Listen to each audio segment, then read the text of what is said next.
My name is Eleanor Whitaker.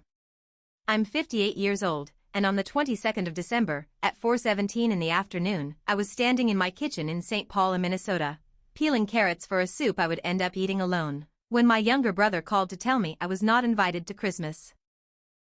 He didn't shout. He didn't stutter. He said it the way executives cancel vendors. Calm. Practiced.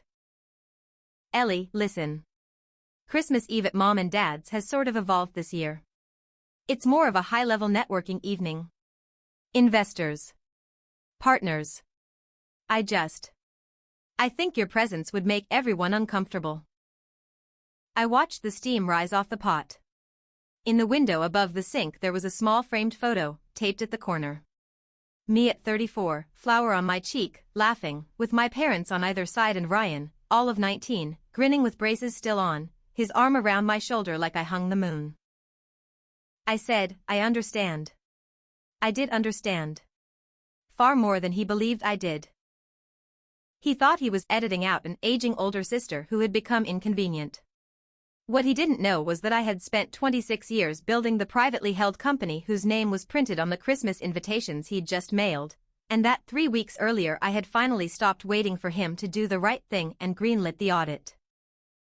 Before I tell you what happened at 12:04 on Christmas morning, tell me something. What time is it where you are right now, and where are you watching from? I read every city. I always wonder how far a calm verdict travels.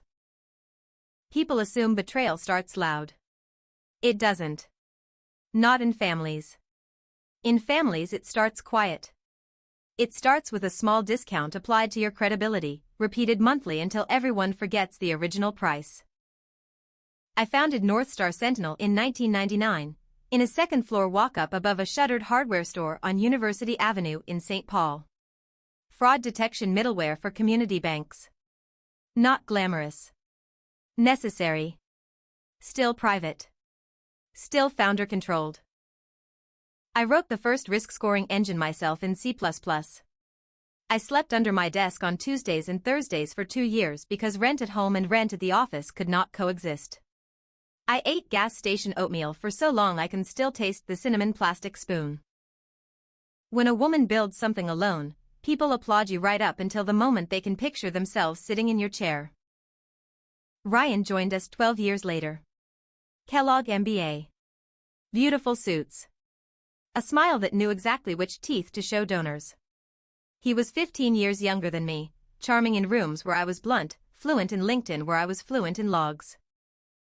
At first I was proud. Genuinely. I thought, good, he will protect what I built when I am tired. Instead, he studied how to inherit it while I was still breathing. Northstar was never a unicorn on a billboard. It was better.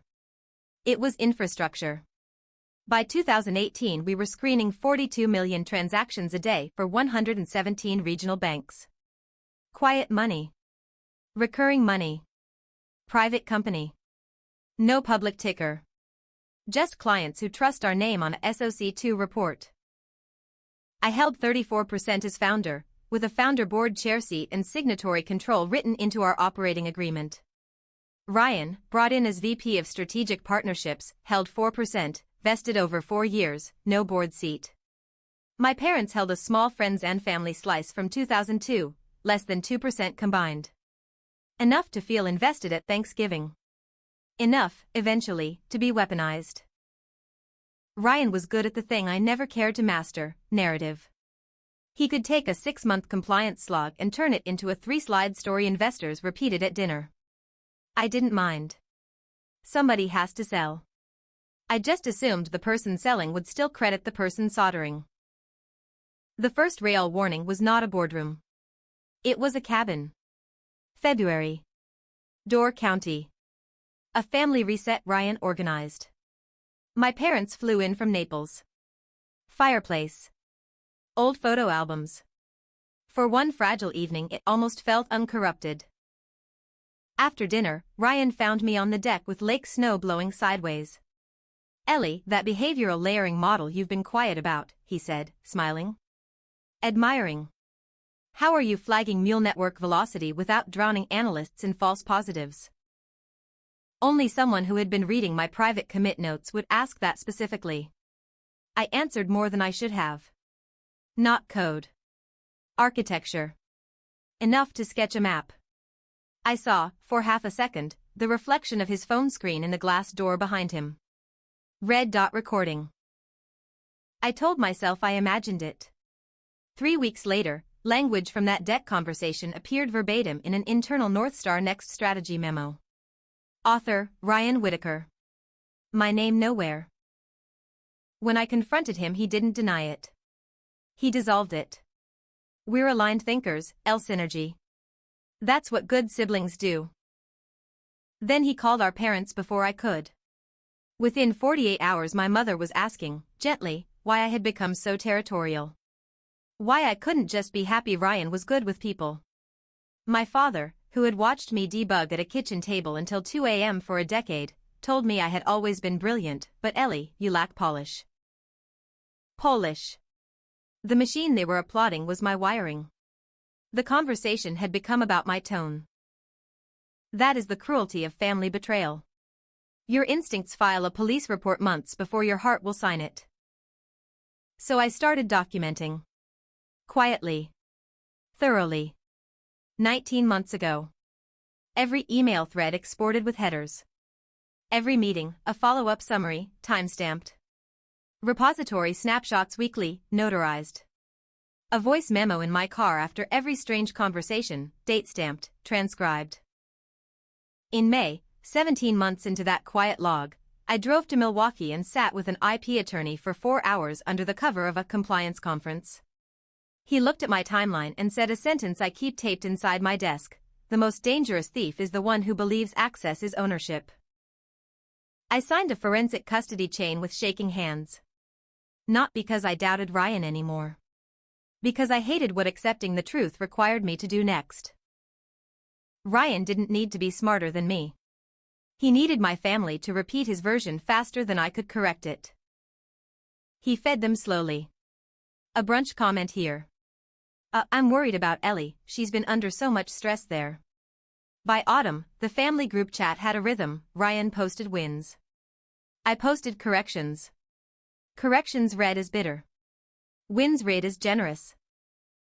At Thanksgiving he announced, casually, that Northstar would be hosting an intimate partner Christmas Eve at our parents' lake house in Minnetonka.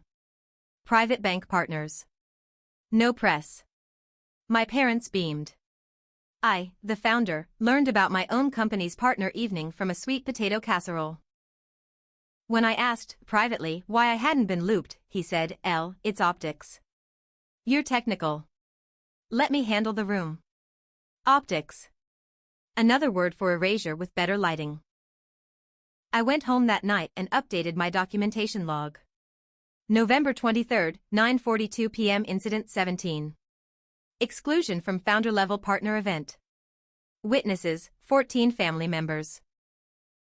2 weeks later, December 9, Ryan circulated an emergency board consent, not to touch my shares, he can't, our charter supervoting is locked, but to strip my board chair, suspend my founder signatory proxy, and reassign all executive signatory authority to himself, citing founder medical leave operational continuity.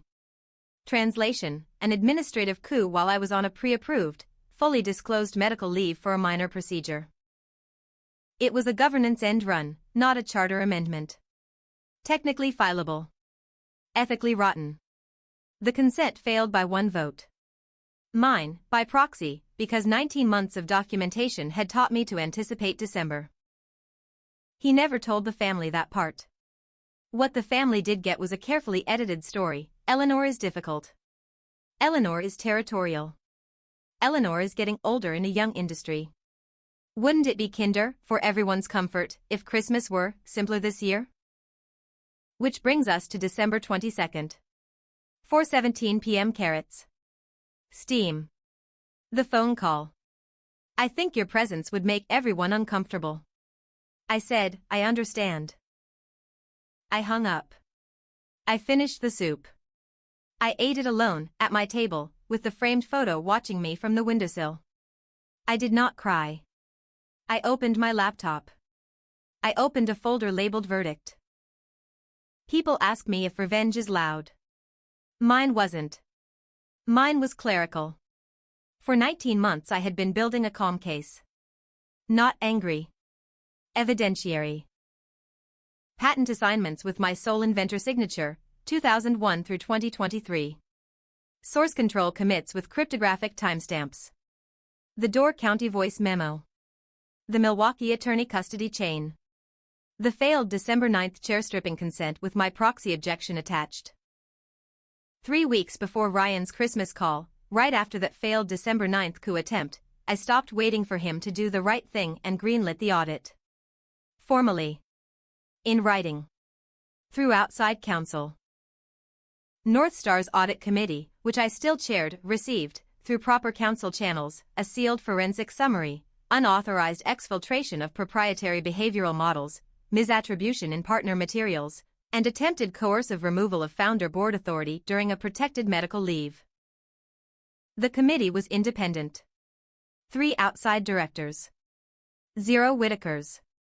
They acted faster than I expected. On December 23 at 9 a.m., while Ryan was arranging centerpieces at my parents' lake house and rehearsing his year-in-review toast, Northstar's general counsel delivered a preservation notice to his company devices. At 11:30, the audit chair called an emergency executive session for December 24 at 8 p.m., remote, recorded, 1 hour before Ryan's partner Christmas Eve. Ryan didn't know yet. He was busy telling our cousin that I'd decided to spend a quiet Christmas alone, you know how Ellie is. I spent December 24 alone in my apartment in St. Paul. Tree with white lights. Soup again, intentionally. At 7:55 p.m. I logged into the secure board portal with 2 outside counsel on the line. My camera off. My voice steady. At 8:03, the audit chair read findings into record. At 8:19, Ryan was removed as an officer, effective immediately, pending investigation, with all system access suspended in real time via our MDM. At 8:27, a corrective press release and a formal regulatory notice to our State Financial Compliance Board and all 117 partner banks was authorized for distribution at market open December 26, naming founder control reaffirmed and executive transition underway. Private company. No 8K, proper partner disclosure. Clean. At 8:31, while violins played in my parents' living room in Minnetonka and Ryan lifted a glass to thank the family that made all this possible, the Northstar investor laptop on the podium, the one driving his slides, hard-locked. The screen didn't stutter. It didn't buffer. Our MDM pushed. Full screen, corporate red banner, device locked by administrator contact, Northstar Security, case AUD 2024-1224.